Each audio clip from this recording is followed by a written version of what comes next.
توجہ کریں جیو ماشاءاللہ گرمی تو 10 دن رہے گی ماشاءاللہ جو سلامت مولا کو سلام کرے یہ قرآن اللہ کہتا ہے اگر ہم پہاڑ پر نازل پہاڑ پر کیوں کہا پہاڑ سختی کی علامت مضبوط پہاڑ کو کہتے ہیں ہوائیں جس کو نہیں ہلا سکتی اسے پہاڑ کہتے ہیں زلزلوں سے جو نہیں ہلتے انہیں پہاڑ کہتے ہیں توجہ ہے یعنی سختی کی علامت دینا جاتا ہے اللہ کہتے ہیں ہم پہاڑ پر بھی نازل کرتے وہ بھی اس کی طاقت کو برداشت نہ کر سکتا اب بھی سمجھ نہیں آیا وہ قلب محمد کتنا مضبوط ہے قلب محمد مصطفیٰ صلی اللہ علیہ وسلم کتنا مضبوط ہے کہ پروردگار نے سارا قرآن ہی اسی قلب محمد مصطفیٰ پر اتار دیا اب مجھے ایک ایمان سے بات بتاؤ پہاڑ تو اسے برداشت نہیں کر سکتے قلب محمد نے اسے برداشت کر لیا توجہ میری طرف جس کا قلب اتنا مضبوط ہے اس کا دماغ اتنا کمزور نہیں ہو سکتا کہ ہلکے سے بخار میں نسیان میں چلا جائے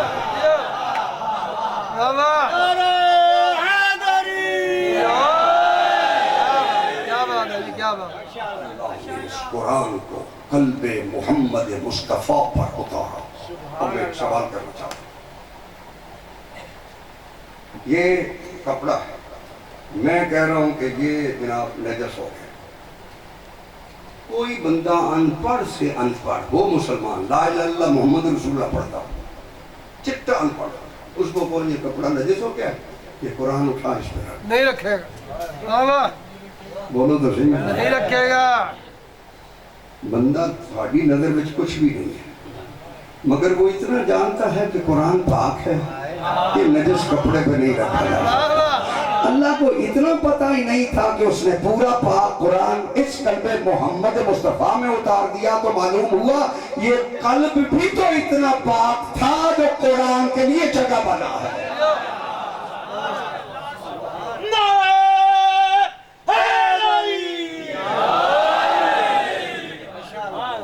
اس پورے قرآن کو قلب محمد مصطفیٰ پر نازل کر کے فرمایا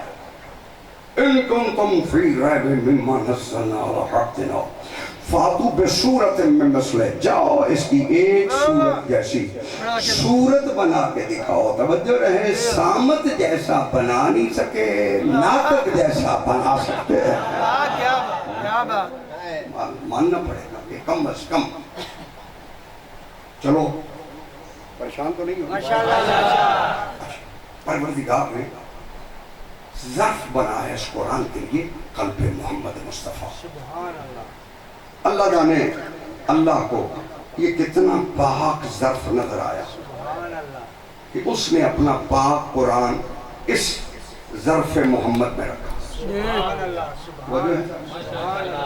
ظرف کہتے ہیں برتن کو مظروف کہتے ہیں جو شے اس میں رکھی جائے ٹھیک ہو تو معلوم ہوا جب مظروف پاک تھا تو ظرف کا پاک ہونا بھی شرط ہے بولو صحیح میرے ساتھ گلاس نجس ہو اس میں پانی ڈالو گے وہ پاک رہے گا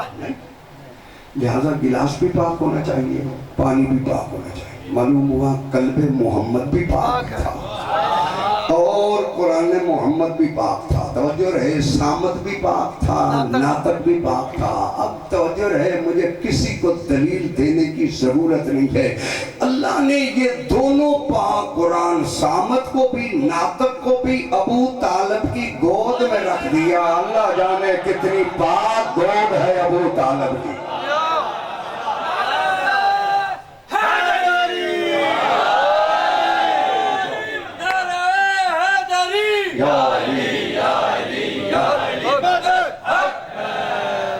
بس یہ ابو طالب کی اولاد تھی جس نے کربلا کے میدان میں یہی تو بات ہے کہ رسول کو یہ نظر آ رہا تھا کہ اگر میرے دین کو بچا سکتی ہے تو اولاد زہرا بچا سکتی ہے۔ لہذا 28 رجب کو بدول کے بیٹے نے مدینہ چھوڑا۔ ایام عزا ہیں، اگر اجازت دو تو میں صرف ایک امام حجت خدا کا ایک جملہ جو امام نے روتے ہوئے فرمایا میرا سلام ہو ان پر جن سے زبردستی وطن چھڑایا گیا۔ اللہ جانے کس طرح مدینے کو الوداع کیا ہوگا علی کی بیٹیوں نے، کس طرح مزار زہرا کو چھوڑا ہوگا علی کی بیٹیوں نے۔ بس عزاداروں، 28 رجب کو زہرا کا لال نکلا ہے، سیدھا نانے کی قبر پہ آیا، دیکھے کہتے ہیں نانا مسافر بیٹے کا آخری سلام۔ نانا جی تو چاہتا تھا کہ تیرے مزار پہ میں خود چراغ جلاتا رہوں، مگر تیرے دین پہ اتنا وقت آ گیا ہے کہ میں سارے چراغ لے کے کربلا میں جا رہا ہوں۔ بس عزادارو، نانا کی قبر سے الوداع کیا بطول کے بیٹے نے، پھر آیا امام حسن کی قبر پہ۔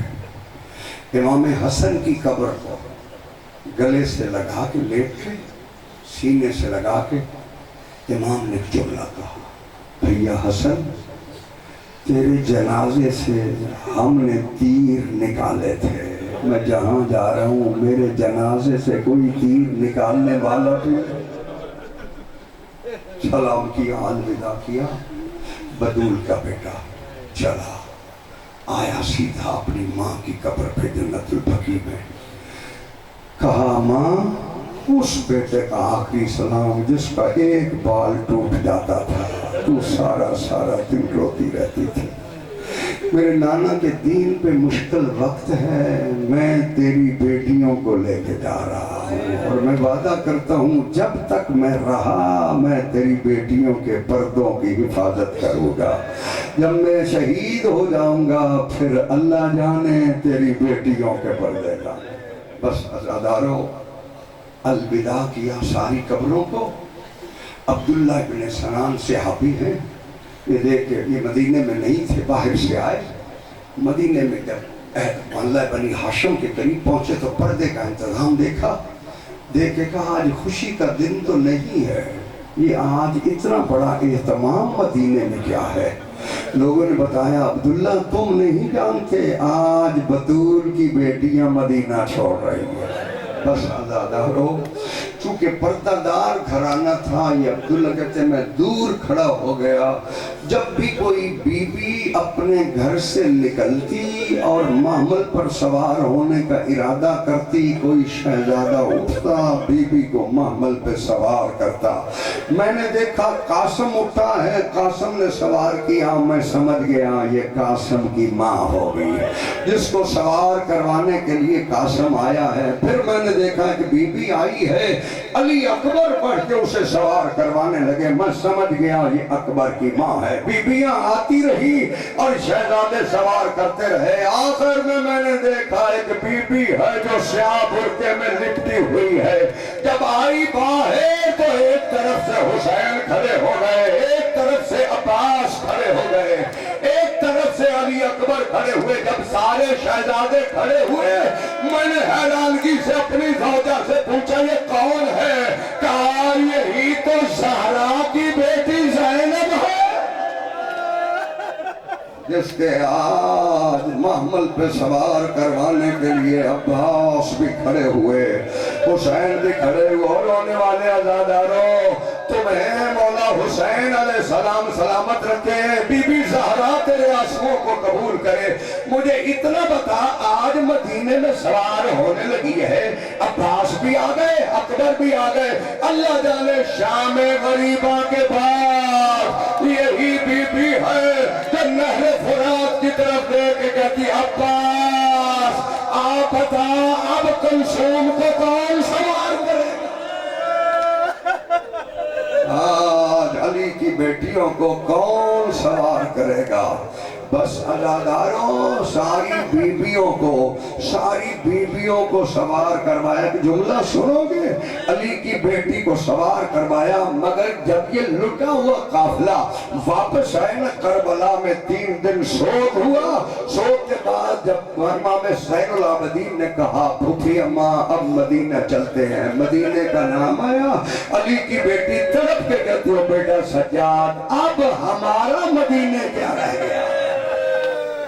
اب ہمارا مدینے کیا رہ گیا ہے. بس عزادارو چونکہ حکم امام تھا ہر بی بی کو سوار کروایا. علی کی بیٹی نے ہر بی بی جب سوار ہو چکی نا, بی بی کی اپنی باری آئی, بی بی نے نہر فرات کی طرف دیکھا, دیکھے کہا عباس آج ایک جس کو تو سوار کرواتا تھا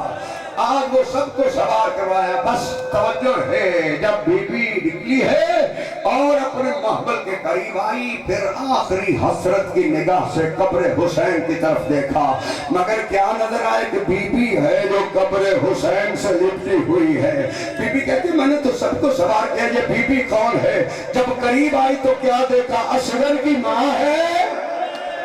جو قبر حسین سے لپٹی ہوئی ہے. کہا میں نے تو سب کو سوار کروایا, آپ تو پھر کیسے اتر گئی؟ کہا بی بی اب مجھے مجبور نہ کر, میرا سردار بھی کربلا میں ہے, میرے اصغر کی قبر بھی کربلا میں ہے, میں سکینہ کو شام چھوڑ کے آئی ہوں, مجھے یہی مجاور بنا دے, میں کبھی حسین کا ماتم کروں گی.